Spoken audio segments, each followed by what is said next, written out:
우리는 하나님의 자녀, 사랑 안에 우리 거할 때 주님 나를 사랑하신 것 같이 우리도 서로 사랑할 수 있네. 우리는 주의 몸 된 교회, 뭐든지 제가 하나 될 때 예수님의 마음을 닮아가며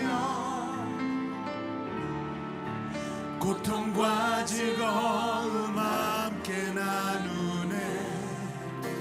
하나님 안에서, 하나님 안에서 우리 서로 이어져 주가 거하실 성전이 되네.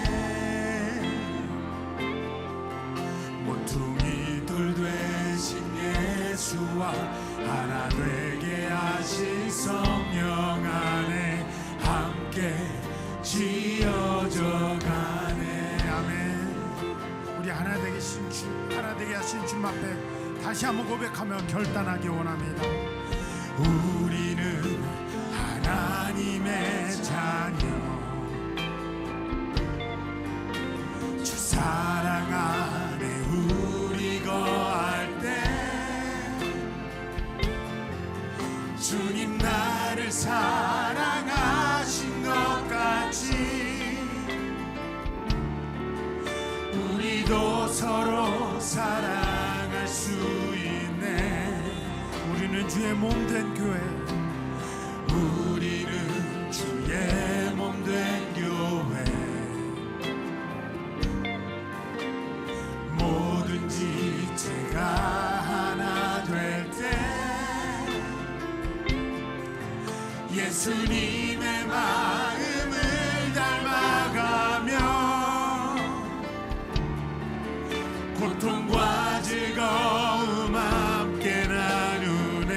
아멘. 하나님 안에서, 하나님 안에서 우리 서로 이어져 주가 거하실 성전이 되네. 모퉁이 돌 되신 예수와 하나 되게 하신 성령 안에 함께 지어져 가는. 다시 한번 고백하죠. 하나님 안에서, 하나님 안에서 우리 서로 이어져 주가 거하실 성전이 되네. 모퉁이 돌 되신, 모퉁이 돌 되신 예수와 하나 되게 하신 성령 안에 함께. 다시 한번 목소리를 높여 주님 앞에 고백합니다. 결단하기 원합니다.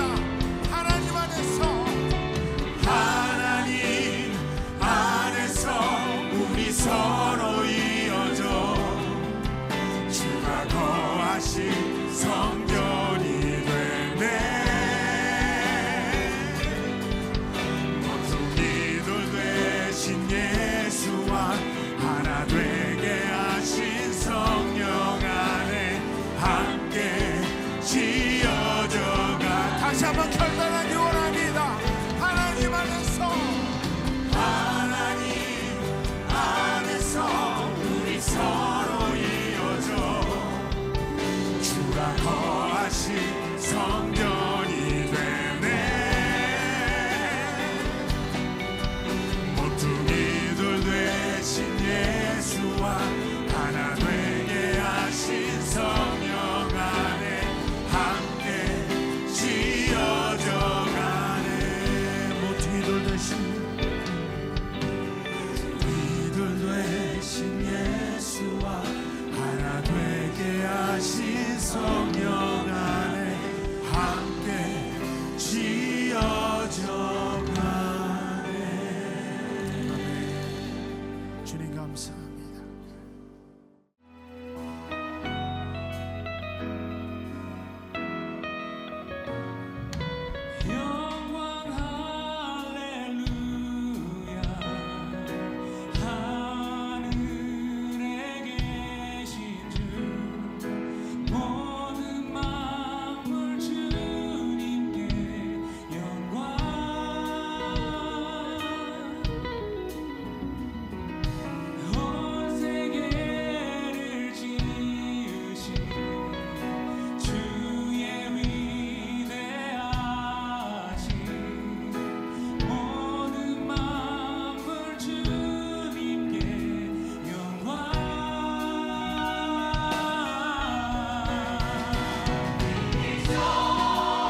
오늘은 저희들 사도행전 2장 24절부터 47절까지의 말씀 받도록 하겠습니다. 저희도 함께 일어나서 한 절씩 교독하도록 하겠습니다. 사도행전 2장 42절부터 47절까지의 말씀입니다. 한 절씩 교독하겠습니다. 그들이 사도의 가르침을 받아 서로 교제하고 떡을 떼매 오로지 기도하기를 힘쓰니라.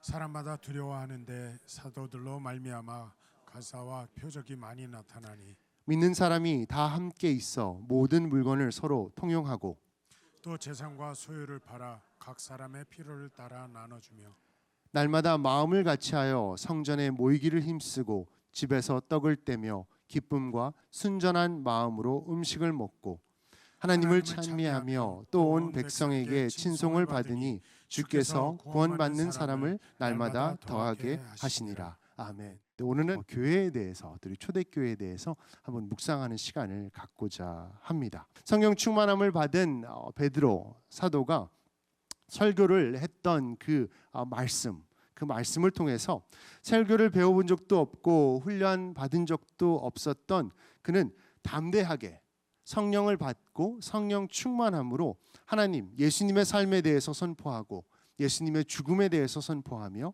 부활에 대해서 선포하였고 예수님께서 영화롭게 하나님의 있는 보좌로 승천하셨다는 것을 담대하게 전한 베드로였습니다. 예수는 여러분이 그리스도 여러분의 주가 되셨다고 담대히 선포했던 베드로의 설교입니다. 베드로가 한 설교가 중에 그 내용 중 위험한 내용이 하나 있는데 그것은 당신들이 하나님의 아들 예수 그리스도를 십자가에 못 박았다라고 하는 그것까지도 담대하게 선포했습니다. 저희가 읽은 그 9절 전에 36절, 2장 36절에서는 이렇게 기록합니다.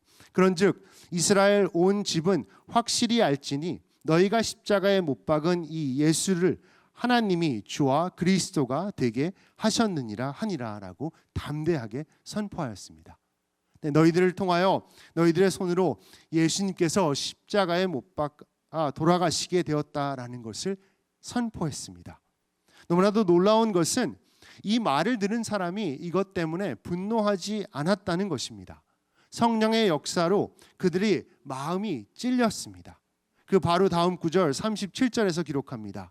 그들이 이 말을 듣고 마음에 찔려 베드로와 다른 사도들에게 물어 이르되 형제들아 우리가 어찌할꼬 하거늘 하고 기록합니다.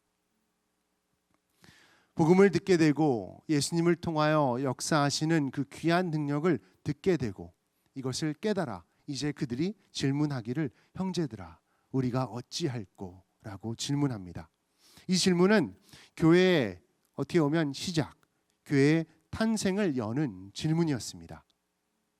38절부터 41절까지의 말씀도 저희들이 잠깐 볼 때 그 후에 베드로가 이르되 너희가 회개하여 각각 예수 그리스도의 이름으로 침례를 받고 죄 사함을 받으라 그리하면 성령의 선물을 받으리니라고 담대히 선포합니다. 이것을 통하여 3,000명이라는 귀한 하나님의 사람들이 구원을 얻게 됩니다. 그날 3,000명이 구원받았습니다. 이것을 한번 생각해 보십시오. 3,000명이 함께 구원받았고 그뿐만 아니라 침례받으라고 여기서 이야기했습니다. 언제 이루어졌는지는 정확하게 기록되어 있지 않지만 아마 그 후에 곧 이 3,000명을 침례하는 것을 아마 행하지 않았을까 상상해 봅니다. 이걸 좀 더 구체적으로 이렇게 한번 생각해 보면 이때 당시는 그 숫자에 있어서 여자와 아이들은 포함되지 않았습니다. 그래서 남자의 숫자 3,000명이라고도 저희들이 볼 수 있습니다. 이 3,000명 어떻게 보면 6,000명이 될 수도 있고 또 좀 더 많은 숫자라고도 저희들이 생각할 수 있습니다. 그러나 우선 3,000명을 저희들이 한번 생각해 보았을 때 3,000명이 구원받고 그 구원받음을 선포하고 침례를 받는 과정을 한번 생각해 본다면 한 명에 아무리 빨리 한다고 해도 한 5분은 걸리지 않았을까 생각됩니다. 신앙의 고백이 있어야 되고 확신이 선포돼야 되고 성부와 성자와 성령의 이름으로 내가 침례를 주노라 하고 물에 들어갔다 나오는 시간 아무리 빨라도 한 3분에서 한 5분은 걸리지 않을까 생각됩니다. 한 수련회 때 저희들이 침례를 이렇게 준 때가 있었는데 목사님하고 함께 섬기면서 침례를 주었을 때 한 22명을 저희들이 준 것 같습니다. 그래서 아이로와 수영장에서 줬는데 좀 추웠습니다. 그래서 저도 들어가 있었는데 한 1시간 반, 2시간 정도 들어가 있었어요. 그래서 진짜 나올 때는 좀 몸이 얼을 정도로 아주 추운 데서 이렇게 침례를 줬습니다. 근데 너무 은혜로운 시간이었고 저도 그때 같이 침례를 받았고 잊을 수 없는 순간입니다. 3,000명이 구원을 받았고 침례를 받는 것. 시간으로 한번 계산해 보니까 한 250시간 정도 걸리는 것 같습니다. 11사도가 함께 나눠서 이렇게 모두 침례를 준다 해도 이것은 참 긴 시간, 쉽지 않은 그러한 일이고 대단한 일입니다. 만약 여기에 여자와 어린아이까지 더했다고 하면 그것은 아주 놀라운 일입니다. 이렇게 교회는 놀랍고 위대하고 영광스럽게 시작되었습니다. 성령이 임하시고 하나님께서 우리에게 믿는 이들에게 주신 선물은 교회입니다. 예수님이 주신 그 보혜사 성령님을 저희들에게 허락하셔서 저희 안에 거하게 하시고 저희 안에 거함으로 이제 저희들이 함께 살아가도록 공동체, 성령의 공동체를 이루도록 하나님께서 주신 것이 교회입니다. 성령 후에 하나님께서 정부를 주지 않으셨습니다. 새로운 정부를 세워서 세상을 변화시키려고 하지 않으셨습니다. 병원을 통해서 사람을 치유하고 또 그것을 통해서 구원받게 하지 않으셨습니다. 어떤 기업을 세워서 그 기업이 많은 물질을 가지고 많은 일을 할 수 있도록 새로운 기업을 세상에 세워서 세상을 변화시키려고 하지 않으셨습니다.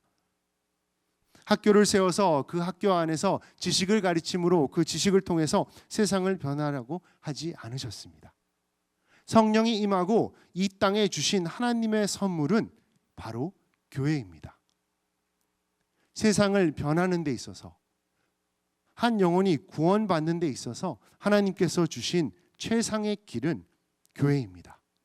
이것을 믿으시면 아멘 하시기 바랍니다. 얼마나 놀라운 은혜입니까?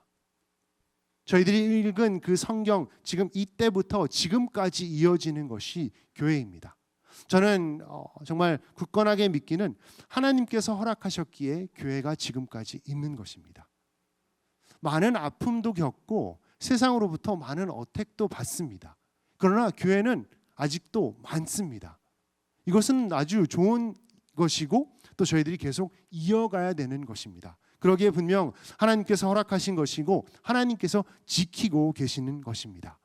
모든 교회가 세워질 때 이 사도행전 어떻게 보면 2장의 말씀을 읽고 도전받고 이것을 통하여 용기를 얻어서 교회들이 세워졌다고 저는 믿습니다. 목사님들과 또 그 외의 성도님들 초대교회의 모습을 바라보며 말씀을 묵상하며 이런 교회를 꿈꾸며 또 이런 교회를 이루기 위해서 힘쓰고 노력하는 것, 그러므로 교회가 세워지는 것, 이것을 생각하며 누가 교회는 어떤 곳인지 저희들 한번 묵상해 보겠습니다. 왜 교회에 저희들이 함께 해야 되고 그리고 동참해야 되는지 이 말씀을 다시 한번 저희들이 묵상하며 이것을 통해서 내 신앙을 돌아보고 또 내 믿음을 교회 안에서 잘 세워져 나아가는 성도님들 모두가 되시기를 이 시간 축복합니다. 아마 선교사님들도 세계 곳곳으로 가시면서 이 말씀을 마음에 품고 가시지 않았을까 생각됩니다. 선교사님들이 가는 곳마다 항상 이루어지는 것은 저희들이 볼 수 있는 것은 교회가 세워지는 것입니다. 얼마가 됐던 그곳에서 교회를 세우십니다. 100년 넘게 한국에 오신 선교사님도 복음을 가지고 오셔서 그곳에서 교회가 세워졌습니다. 그럼 교회가 세워졌을 때, 교회가 건강하게 서 있을 때 어떠한 일들이 이루어지는가라는 것을 저희들이 한번 돌아보고 또 공부하기 원합니다. 교회는 건물이 아닙니다. 교회는 조직이 아닙니다. 그리고 목사가 교회가 아닙니다. 장로나 교단이 교회가 아닙니다. 교회는 하나님의 사람들이 모인 곳입니다. 참 이상하죠? 예수님께서 내가 너희를 떠나는 것이 좋다, 성령이 오시면 너희에게 더 좋다 하시고 성령이 오시고 그 다음에 바로 일어났던 이 사건, 3,000명이 함께 구원받는 이 사건을 통해서 세우신 그 교회, 도대체 교회가 무엇이길래 정말 지금도 우리는 믿고 그리고 선포하기를 이 세상을 향한 하나님의 소망이라고 저희들이 얘기할 수 있을까요? 그렇게 믿으시나요? 이 세상의 소망, 이 세상을 올바른 길로 변화시킬 수 있는 것이 무엇인가 생각해 보았을 때 교회를 떠올리시나요?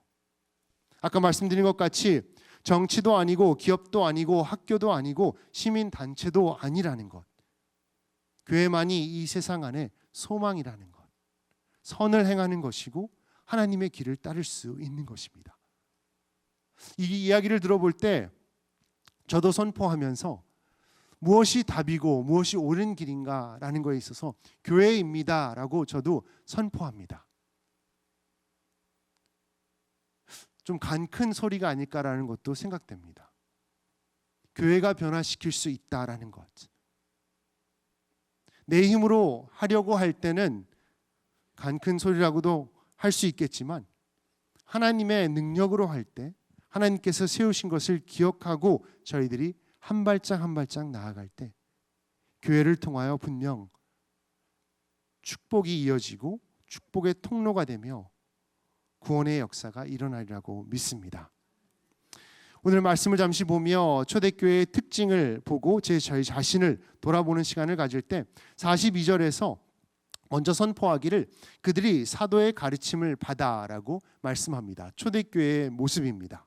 사도들의 가르침을 받았다고 말씀합니다.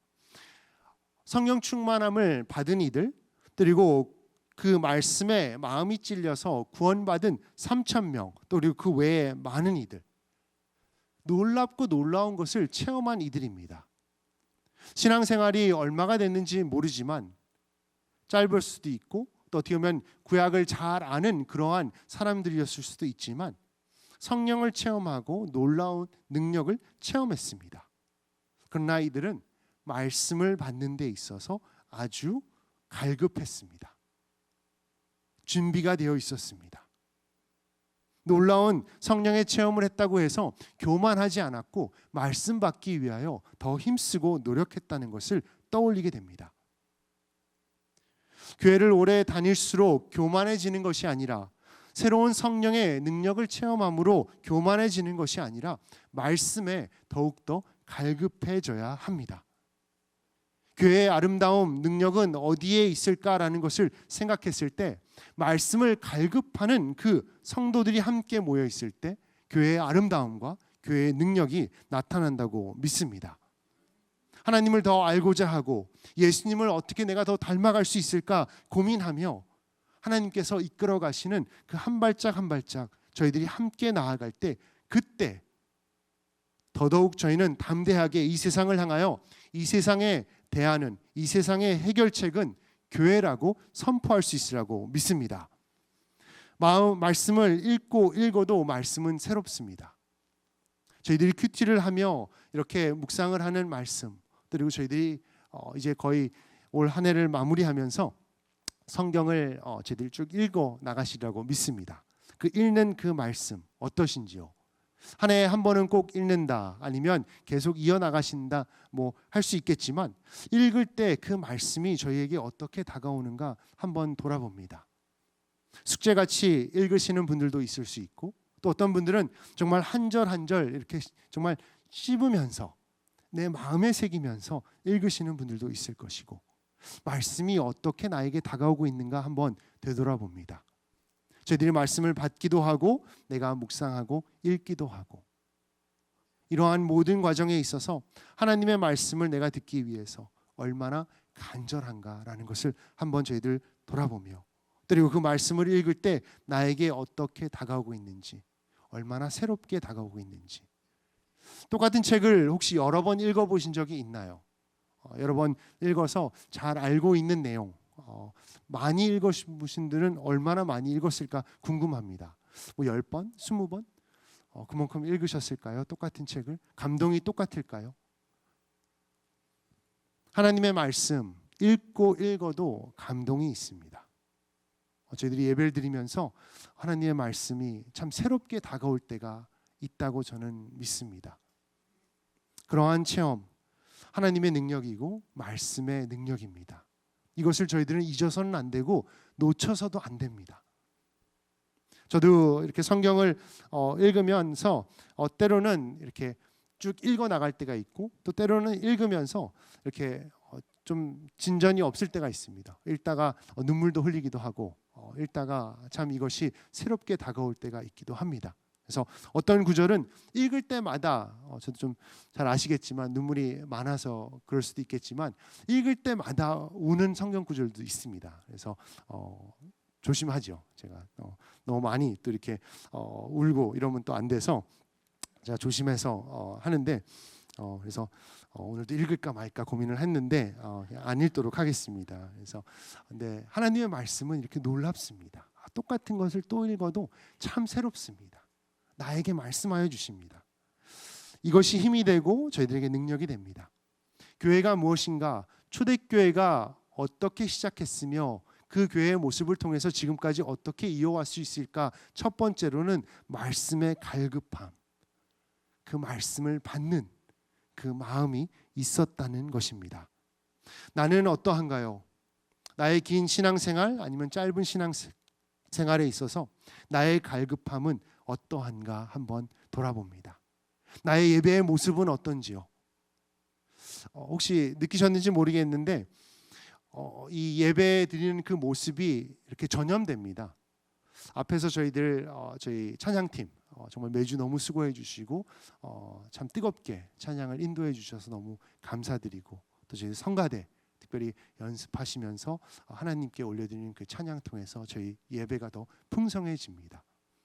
이 예배 또 이 찬양의 모습을 통해서 저희들도 함께 찬양을 올려드리며 저희도 기쁘게 하나님을 찬양합니다.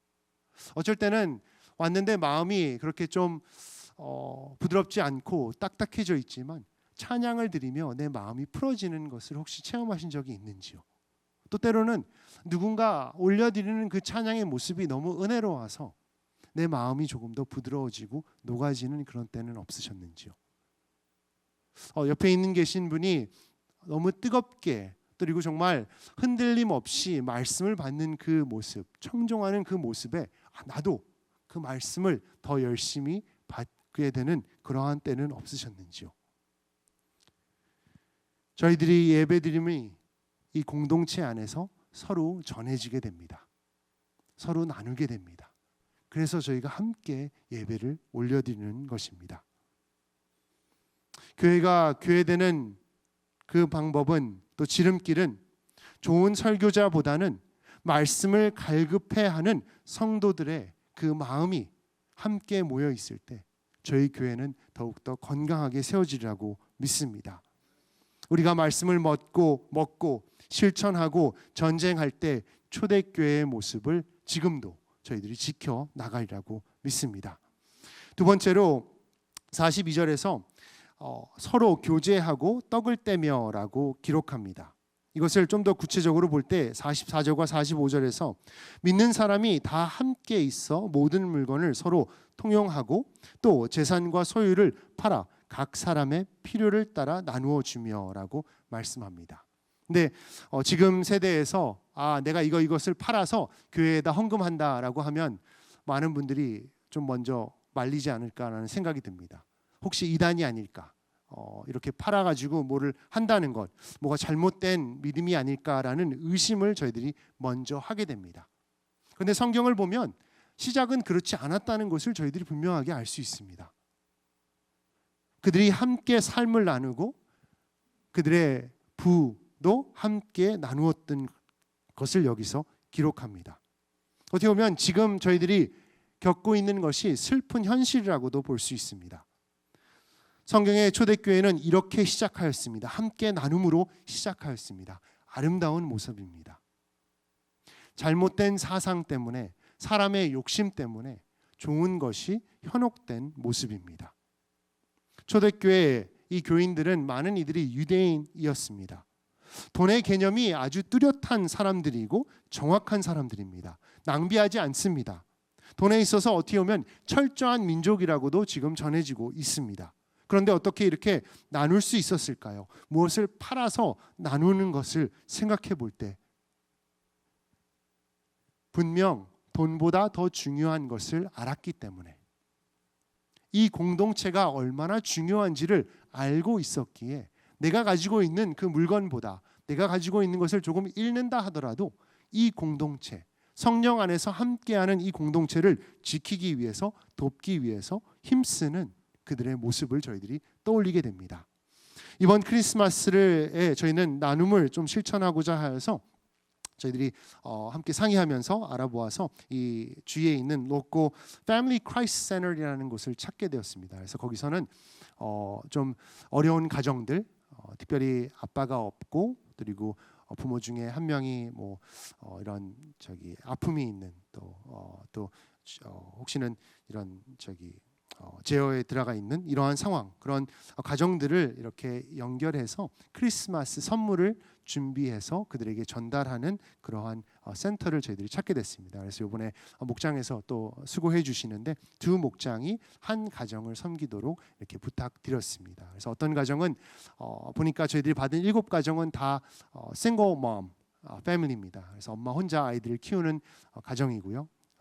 아이들이 많은 가정은 3명이 있고 그리고 엄들 있는 가정은 2명, 또 1명까지 이렇게 있습니다. 그래서 한 명당 한 4가지 위시리스트를 이렇게 썼습니다. 그래서 너무 감사하게 목장에서 선물들을 준비해 주셔서 저희들이 사무실에서 지금 모아서 이제 다음 주에 저희들이 전달하게 됩니다. 나눔이 저희들에게서는 끊어져서는 안 된다는 것을 다시 한번 기억해 봅니다. 교회는 절대로 계산하는 곳이 아닙니다. 내가 이만큼 줬으니까 이만큼 받겠다고 모이는 곳이 아닙니다. 돈이 중요하지 않아서가 아닙니다. 그러나 돈보다 더 중요한 것을 알고 있기 때문에 내가 조금 덜 쓰고 덜 누리다 하더라도 나누고자 하는 마음이 내 안에서 더 크기 때문에, 그 기쁨이 더 크기 때문에 섬기고자 하고 나누고자 하는 것입니다. 교회가 이 땅에 선물로 주어졌을 때 우리는 계산하지 않는 성령의 공동체여야 합니다. 기쁨으로 드리는 것이고 감사함으로 드려야 합니다. 또 이 교제에 있어서 그리고 함께 나누는 이 삶에 있어서 또한 저희들이 기억해야 되는 것은 교회는 외로운 곳이 아닙니다. 교회가 외로운 곳이 돼서는 안 됩니다.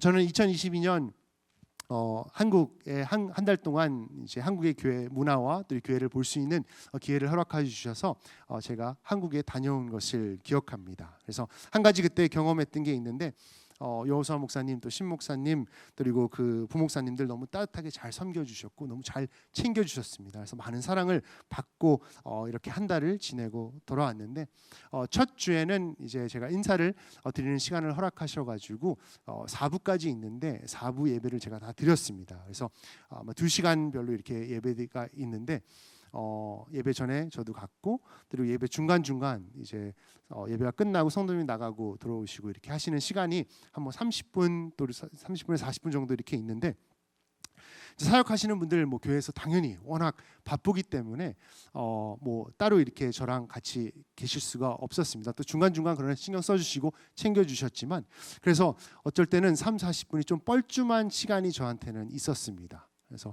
코너스톤에서 오랜 시간 제가 성장하면서 누가 와도 저는 편안하게 대화할 수 있고 인사할 수 있고 이렇게 뻘쭘한 시간은 별로 없습니다. 뭐 주일학교 학생이 되던 중고등부 학생이 되던 대학부가 되던 또 지금은 이제 어른들이 되시던 누구든지 웬만하면 편안하게 대화할 수 있습니다.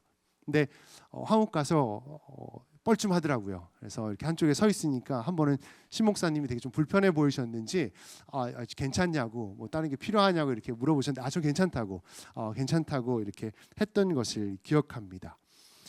그것을 이렇게 떠올려 보면서 교회 저는 이렇게 많이 대화하고 싶었어요. 더 많이 만나 뵙고 싶었어요. 이렇게 성도님들 또 분명히 당연히 사역하시는 분들은 제가 만날 기회가 있었고 대화할 기회가 있었지만 성도님들도 교제하고 싶은 그러한 마음이 있었는데 근데 그 중에 한 분이 저희 코너스톤 교회를 한번 방문하셨던 젊은 부부가 계셨어요. 그래서 제가 인사하는 것을 보고 예배가 끝나서 오셨는데 너무 반가웠습니다. 교회에서 여기서 한 번 뵙고 이제 거기 한국에서 뵌 건데 일부러 찾아오시고 인사해 주셔서 너무 반가웠습니다. 제가 얘기는 안 했지만 붙잡고 같이 이렇게 식사라도 하고 싶은 그러한 마음이었어요. 인사해 주시고 반겨 주셔서 이것을 이렇게 생각해 볼 때 교회에서 우리가 초대교회의 모습을 잃지 않기 위해서는 그리고 교회의 모습을 잃지 않기 위해서는 교회는 외로운 곳이 돼서는 안 됩니다. 저희들이 그 서먹함을 어떻게 보면 이기고 그 누구에게 먼저 손을 내밀어야 되는 것이 저희의 몫입니다. 언제가 마지막으로 그 서먹한 인사를 해보셨나요? 기억하세요? 모르는 분한테 다가와서 인사해 보신 적이 언젠지 기억하세요? 교회의 성도로서 저희 모두에게 책임이 있다고 저는 믿습니다. 분명 새가족부가 있고 그리고 안내부가 있습니다. 그러나 저희 모두 지체로서 성령의 공동체로서 외로운 분이 없도록 하는 것이 저희들의 몫이며 그리고 저희들의 책임이라고 믿습니다. 코너스온 교회 분명 주님 안에서 아름다운 교회이고 건강한 교회입니다. 그러나 저희들 분명히 더 한 발짝 나아가서 오래 계셨던 오래 계시진 않았던 누가 됐던 외로운 분이 없도록 조금 더 신경 쓰고 조금 더 찾아가며 교제하는 저희들, 나의 것을 조금 나누고자 하는 그러한 저희들 될 때 분명 초대교회의 모습을 더 회복하는 저희들이라고 믿습니다. 또한 여기서 말씀하기를 떡을 떼며 오로지 기도에 힘쓰니라라고 여기서 말씀합니다. 여기서 떡을 떼며라는 것은 식사를 이야기하는 것보다는 성찬을 이야기하는 것입니다. 그래서 46절에서 여기서도 기록하기를 날마다 마음을 같이하여 성전에 모이기를 힘쓰고 집에서 떡을 떼며 기쁨과 순전한 마음으로 음식을 먹고라고 기록합니다.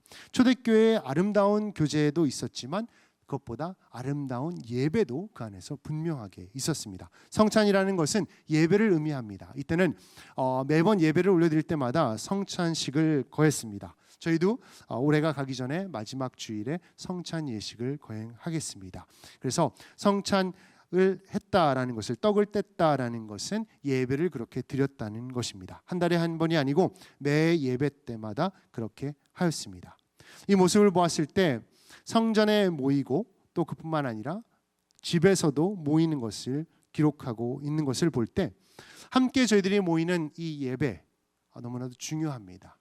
그리고 또 그 후에 이야기하기를 집에 떡을 떼며라고 기쁨과 순전한 마음으로 음식을 먹었다라고 기억합니다. 이것을 볼 때 그리고 저희 교회를 비추어 보았을 때 저희들이 큰 예배라고 하면 또 성전에 모이겠다고 하면 지금 이 예배를 저희들이 떠올릴 수 있습니다. 그리고 그 후에 집에서 각각 모이는 것을 저희들이 생각해 보았을 때 이것은 가정에서 드리는 예배, 또 저희들이 목장에서 드리는 예배를 여기서 얘기한다고 볼 수 있습니다. 46절에 날마다 마음을 같이하여 성전에 모였던 그들, 그리고 집에서 떡을 뗐던 그들, 큰 모임과 어떻게 보면 작은 모임, 예배의 모습과 그리고 목장의 모습, 소그룹의 모습을 여기서 말씀합니다. 이것이 교회 안에 필요합니다. 해도 되고 안 해서도 되는 것이 아니라 이것은 필요합니다. 초대교회의 모습은 큰 예배가 함께 올려드리는 예배가 풍성하게 올려드렸기 때문에 거기서 끝나는 것이 아니라 함께 풍성하게 예배를 드리고 저희들이 또 함께 모여서 작은 그룹으로 가정으로 목장으로 함께 예배를 드리는 것입니다. 받은 은혜를 그곳에서 나누는 것이고 거기서 함께 대화를 하며 서로를 축복하는 것이고 서로를 위해서 기도하는 것이 교회의 모습입니다. 그렇기 때문에 주일에 예배만 드렸다고 해서 내가 건강한 신앙생활을 하고 있다라고 절대 할 수 없는 것입니다. 목장이 됐던 형제회가 됐던 여성교회가 됐던 나의 작은 어떻게 보면 조금 더 친밀한 가까운 그 형제 자매 그리고 소그룹이 있어야 되는 것을 말씀합니다. 목장에 아직 안 들어가신 분들이 있다는 것을 제가 알고 있습니다. 여기서 권면드립니다. 목장에 들어가셔야 됩니다. 작은 그룹에 함께 하셔야 됩니다. 내 삶을 나눌 수 있는, 말씀을 통하여 받은 은혜를 나눌 수 있는 곳이 필요합니다. 바쁘다고 얘기할 수도 있고 솔직히 지루하다고도 얘기할 수 있습니다. 그러나 인내하셔야 됩니다. 세상을 살면서 저희들 너무나 잘 알고 있지만 쉬운 것은 없습니다. 신앙생활도 마찬가지입니다. 서먹할 수도 있고 나랑 안 맞는 사람이 있을 수 있습니다. 근데 저는 신앙생활을 하면서 교회의 큰 능력과 또 아름다운 모습 중에 하나가 그거라고 봅니다. 안 맞는 사람들이 함께 있는 것. 이렇게 보았을 때 저희 분명히 잘 이렇게 좀 통하는 분들이 있을 것이고 또 나랑 좀 안 맞는 분들도 있을 것입니다. 그런데 저희들이 함께 신앙생활을 합니다. 이게 교회의 능력이며 또한 아름다운 모습입니다. 대예배의 모습에서는 저희들이 어떻게 보면 앉아서 말씀을 받는다고 하지만 소그룹에서는 내 마음도 드러내야 되고 그들의 마음도 들어줘야 됩니다. 이것은 교회 안에서 꼭 필요한 것입니다. 그러한 공동체를 이루어가는 데 있어서 조금 더 인내하시고 조금 더 열정을 가지시고 힘쓰시기를 이 시간 축원합니다.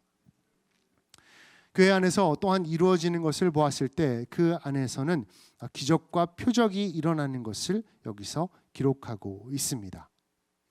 오로지 기도함으로 힘썼다고 여기서 기록하며 사람마다 두려워하는데 사도들로 말미암아 기적과 표적이 많이 나타났다고 기록합니다. 교회는 변화되는 곳입니다.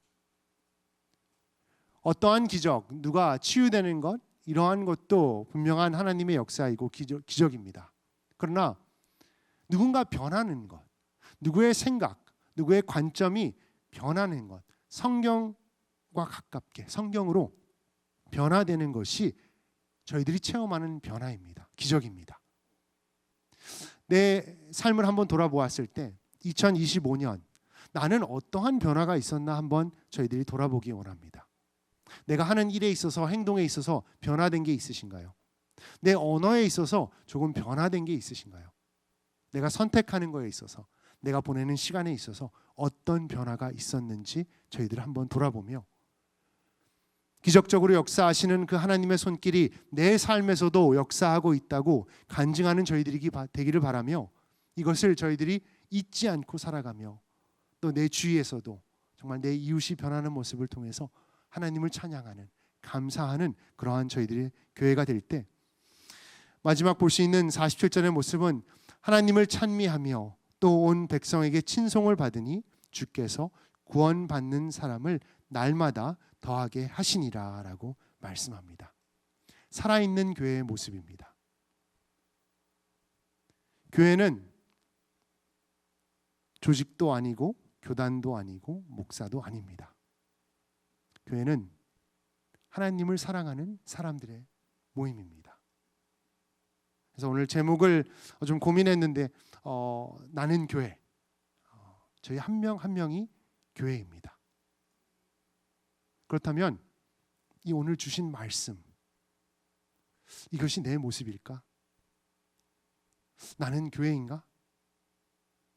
초대교회의 모습을 통하여 지금까지 교회가 이루어지고 있는데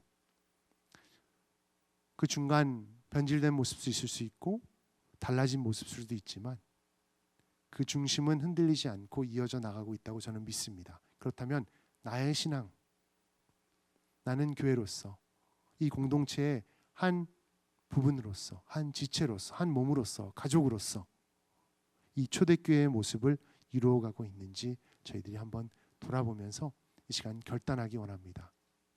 나를 통해서 한 영혼이 주님께 돌아오는 역사, 맺게 되는 열매는 저는 47절의 열매라고 믿습니다. 저희들이 초대교회의 모습을 더욱더 닮아갈 때 분명 하나님께서 역사하셔서 구원받는 사람을 날마다 더하게 하시라고 믿습니다. 근데 그것은 저희 모두 각자 한 명 한 명에게 주어진 일입니다. 말씀을 정리하겠습니다. 성령님께서 교회를 선물로 이 땅에 주셨습니다. 소망이라고 하시며 대안이라고 하십니다. 우리는 선물을 어디서 찾고 있나요? 혹시 밖에서 찾고 있는 나의 모습은 아닌지, 예수님께서 떠나가시면서 그 빈자리에 성령을 주시고 그 성령을 통하여 교회라는 선물을 주셨습니다.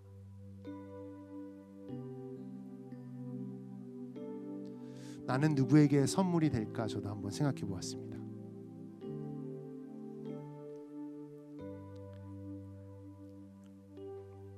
선물을 받으면 기쁘고 즐겁습니다. 나는 누구에게 하나님의 선물로 다가가고 있는가 한번 돌아보며 저희들이 이 시간 결단하기 원합니다. 주님께서 세워주신 교회, 선물로 주신 교회, 그것이 나라는 것을 이 시간 다시 한번 기억하며 초대교회의 모습을 이루어가는 나의 삶이 될 것을 이 시간 저희들 다짐하는 그러한 기도 잠시 올려드리도록 하겠습니다. 함께 기도하겠습니다.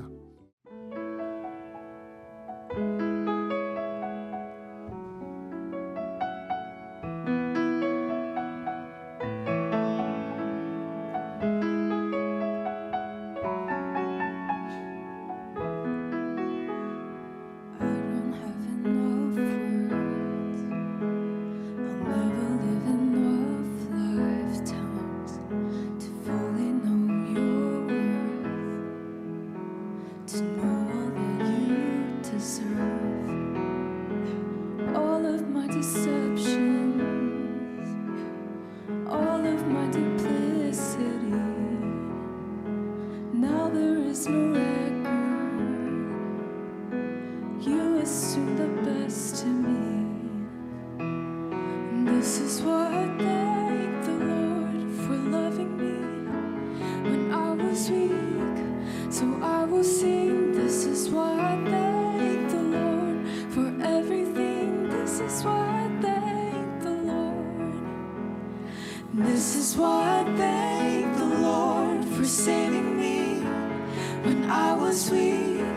So I will sing. This is why I thank the Lord for everything. This is why I thank the Lord. All of my affections,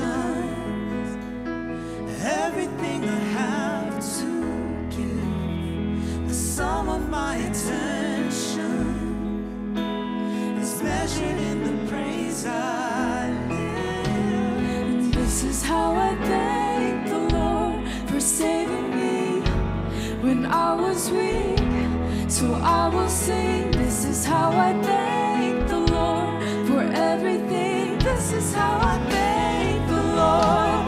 Oh, this is how I thank the Lord for loving me and keeping me. So I will sing. This is how I thank the Lord for everything. This is how I thank the Lord. I will sing. I will sing, I will lift my praises to you. I will sing, I will sing, I will lift my praises to you. I will sing, I will sing, I will sing, I will lift my praises to you. I will sing, 'cause this is how I thank. This is how I thank the Lord for saving me when I was weak. So I will sing. This is how I thank the Lord for everything. This is how I thank the Lord. This is how I thank the Lord. This is how I thank the Lord.